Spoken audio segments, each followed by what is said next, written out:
Ekspertë të Bankës Botërore janë shprehur tepër skeptik lidhur me uljen e pragut të TVSH së biznesit të vogël. Gjatë prezantimit të raportit të rregullt ekonomik për Ballkanin Perëndimor, ekspertë të bankës janë shprehur se barra administrative për ta mbledhur TVSH-n e biznesit të vogël është e ulët, ndërkohë që i ulët është edhe përfitimi që mund të vijë nga kjo nismë.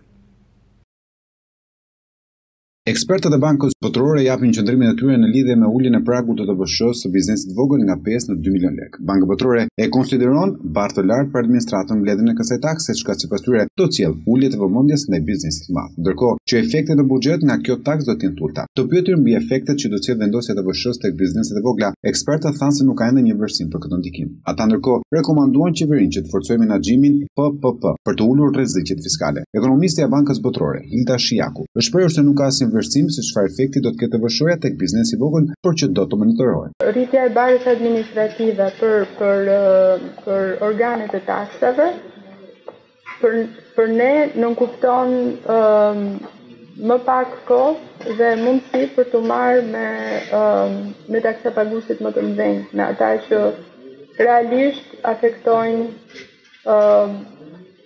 përqindjen më të lartë të taksave të mbledhura, dhe ky është shqetësimi ynë që kapaciteti i organeve të taksave është gjithsesi i kufizuar dhe kjo është një bazë shtesë mbi ta.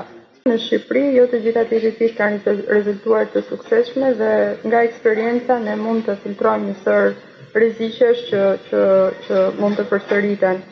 Për të minimizuar këto rreziqe, ritheksoj që duhet patjetër përmirësuar kuadri seleksionues, monitorues dhe vlerësues i PPP-ve në përputhje me atë të investimeve publike në buxhet. Sipas Miriam Salip, përfaqësuese e Bankës Botërore, tarifa është në përputhje me mesatarët e rajonit, por për banorët e zonave përreth duhet mendohet pagesa më të ulta në lidhje me taksën në rrugën e Kombit. IFC ka qenë një nga kryekëshilluesit e taksës së rrugës së Kombit. Tarifat e vendosura janë në përputhje me mesatarin e rajonit dhe pjesë e skemës së tyre është pagesa më e ulët për popullsinë e zonës. Në çdo vend pagesat janë të nevojshme për mirëmbajtjen e rrugëve, por për banorët përreth duhet ketë tarifa të reduktuara. Gjatë prezantimit të raportit ekonomik për Ballkanin Perëndimor, Banka Botërore thekson se në Shqipëri ritmet e arritjes ekonomike për 2018 do të ngadalësohen në 3.6%.